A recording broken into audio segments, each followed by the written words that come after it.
はい、沖縄むくな豆農園の丸香と申します。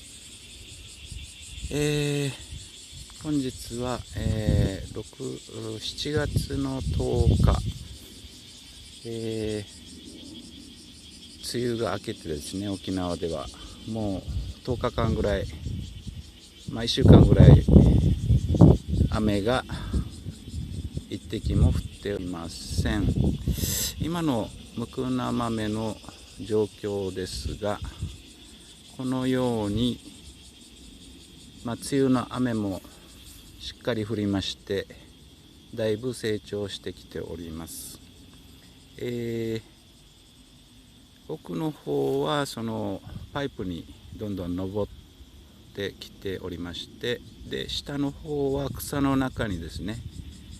このようにむくな豆がどんどん伸びてきております。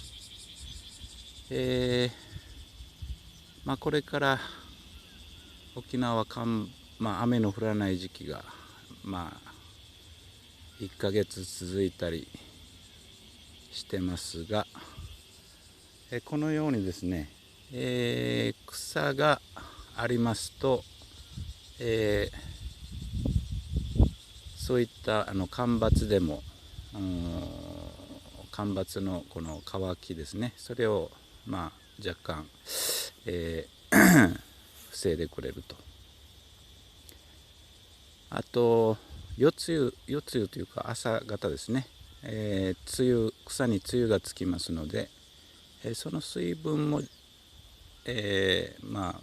むくな豆にとっては重要な水分となってきます。これが草が全然ないとですね、もう土が丸裸になって乾燥しやすくなったり、また時折スコールとか、そういった台風の雨とかそういったのが降りますと、また、土が流れ出して、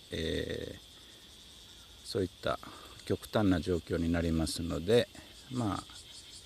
この草があるおかげでそういった、極端な条件から防いでくれると、そういう役割も草は持ってます。また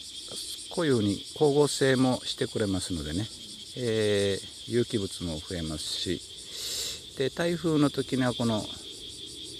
草の中にいるむくな豆は風当たりがね、